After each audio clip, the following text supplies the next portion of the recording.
Assalamualaikum warahmatullahi wabarakatuh. Bismillahirrahmanirrahim. Selamat pagi Bapak-Bapak, Ibu-Ibu semua yang saya hormati. Bapak Ibu dari Dinas Pendidikan Provinsi, Bapak Ibu dari Dinas Pendidikan Kabupaten Kota, teman-teman dari tim teknis Kabupaten Kota, teman-teman tim teknis Kabupaten, teman-teman tim teknis Provinsi, dan teman-teman peserta. Ya, dengan mengucapkan syukur Alhamdulillah, marilah kita bersama-sama panjatkan puji syukur kehadirat Allah Subhanahu wa Ta'ala yang telah melimpahkan nikmat dan karunia-Nya. Sehingga pada kesempatan kali ini kita masih bisa diberikan rahmat dengan penuh kebahagiaan hingga kita bisa berkumpul bersama-sama dalam keadaan sehat dan dapat menghadiri acara SSB MSAT tahun 2020 tahap kedua. Ya, pertama-tama tadi telah sedikit gitu ya di awal kita berikan terkait dengan video tutorial gitu ya, video penjelasan terkait dengan Exambro maupun cara penggunaannya. Jadi teman-teman peserta sudah bisa langsung melihat gitu ya, melihat videonya.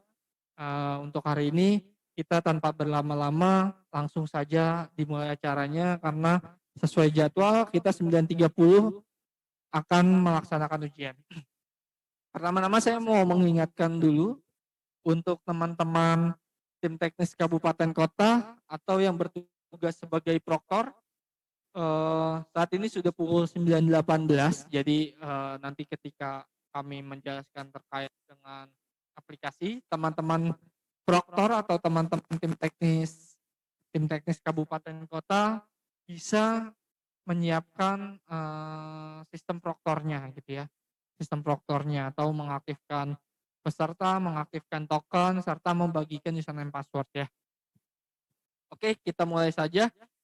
Ya, Bapak Ibu, untuk hari ini kita ada beberapa sangat banyak gitu ya, sangat banyak sekali peserta gitu ya, sangat banyak sekali tim teknis gitu ya.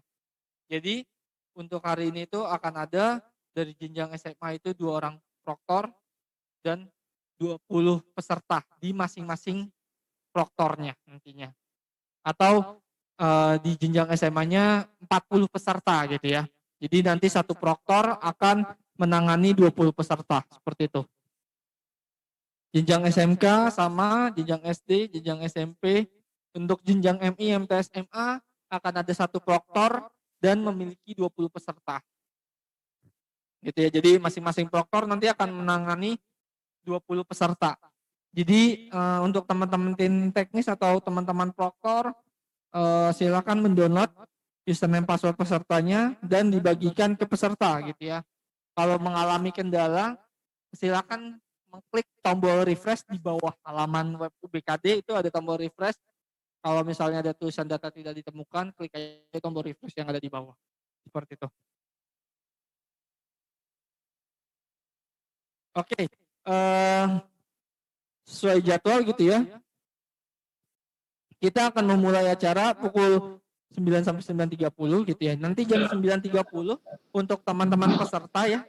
Ingat ya, jika sudah mendapatkan username password untuk login ujian, teman-teman peserta dipersilakan untuk loginnya itu pukul 9.30 WIB. Seperti itu ya.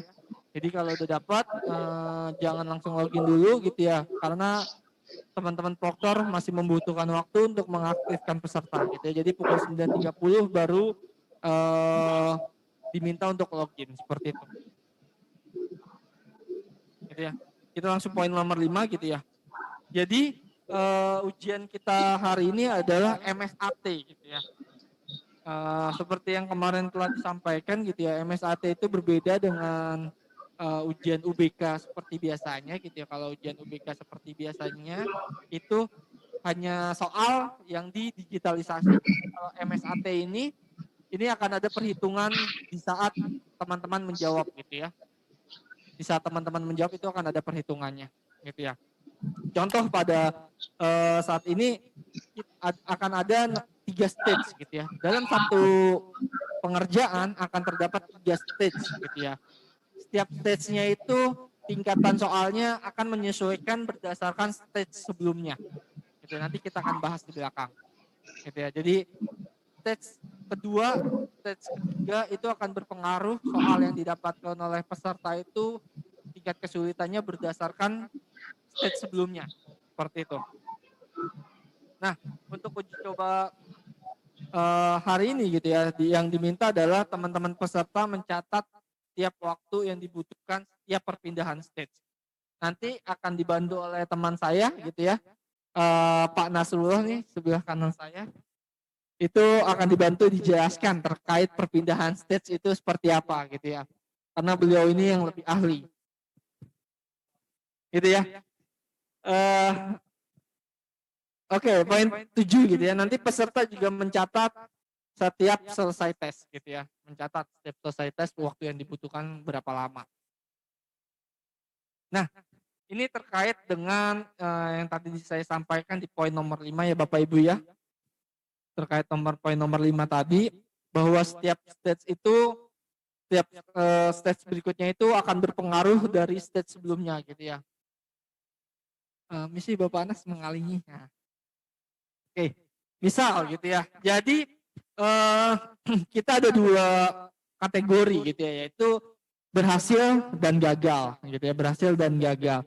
Jadi stage tersebut dikatakan berhasil jika peserta menjawab benarnya itu lebih dari sama dengan 50%. Kasih contoh, misal stage 1 terdiri dari 10 soal gitu ya, terdiri dari 10 soal. Peserta tersebut menjawab benarnya 6, maka stage tersebut dikategorikan berhasil. Otomatis nanti stage 2 tingkat kesulitannya akan di atasnya seperti itu. Begitupun dengan gagal gitu ya. Ketika gagal stage tersebut dikategorikan gagal jika jawaban benarnya kurang dari 50%. Gitu ya. Berarti tadi seperti contoh misalnya 10 soal, maka kalau misalnya jawaban benarnya hanya 4, maka stage tersebut dikategorikan gagal. Seperti itu. Oke, mungkin itu saja dari saya. Jadi nanti Bapak Ibu bisa dimulai pukul 9.30 terkait dengan perbedaan stage dan tampilan-tampilan soalnya, jenis-jenis cara menjawab soalnya nanti akan dijelaskan oleh teman saya gitu ya, Pak Anas. Oke, untuk Pak Anas, waktu dan tempat dipersilahkan.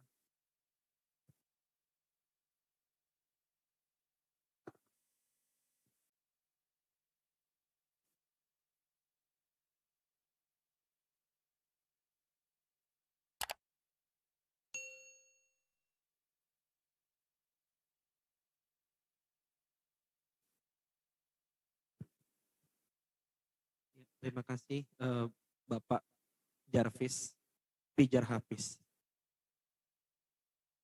Oke, melanjutkan yang tadi oleh Pak Jarvis tadi.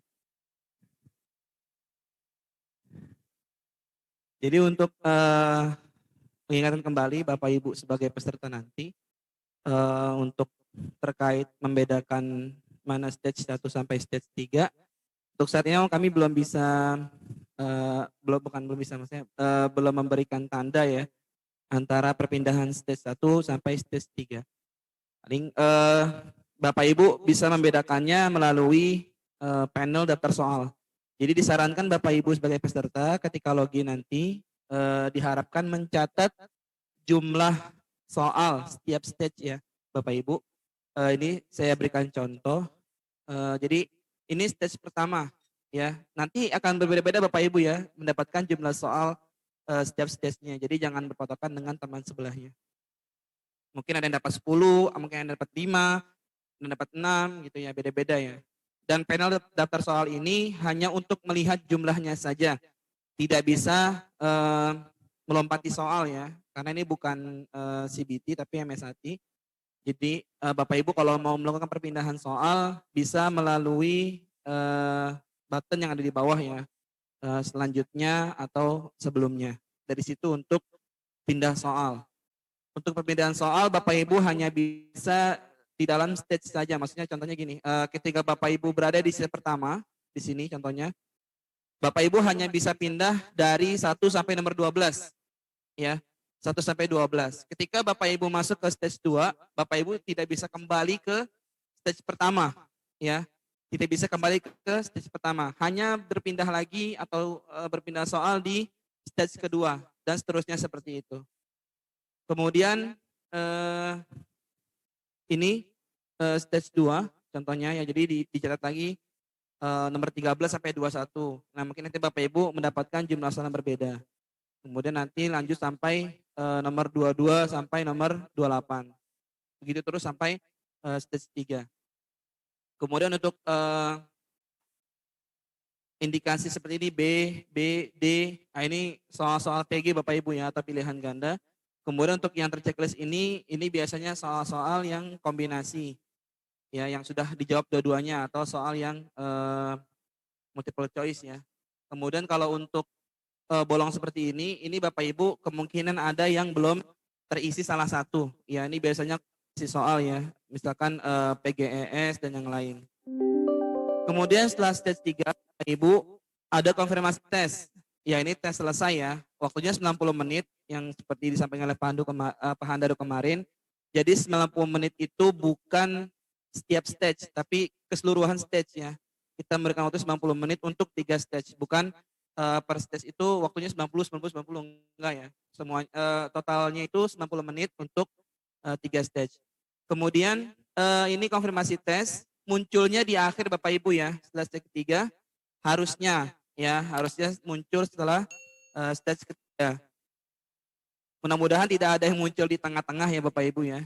Kalau memang ada silakan dilapor ke teman-teman dari update kota kabupatennya atau provinsinya.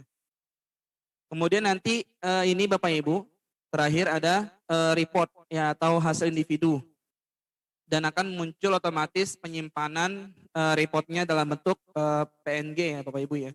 Jadi ketika udah muncul ditunggu sebentar, nanti akan muncul pop up seperti ini Bapak Ibu ya. Defaultnya menyimpannya di dokumen. Nanti setelah muncul Bapak Ibu boleh close, nanti baru kembali ke halaman login. Kembali halaman login untuk mungkin peserta yang lain mau tes untuk berikutnya. Mungkin itu saja dari saya. Poinnya Bapak Ibu mencatat jumlah setiap stage-nya Bapak Ibu ya sebagai peserta, agar tidak bingung ketika Bapak Ibu berada di stage berapa sekarang ya. Diharapkan, saya ingatkan lagi Bapak Ibu, diharapkan mencatat jumlah soal setiap stage-nya ya, garis bawahi ditebalkan ya. Mencatat jumlah soal setiap stage-nya agar Bapak Ibu tahu sekarang Bapak Ibu ini di posisi ke stage berapa, seperti itu. Mungkin itu saja dari saya Pak Jarvis, kurang lebihnya mohon maaf. Assalamualaikum warahmatullahi wabarakatuh.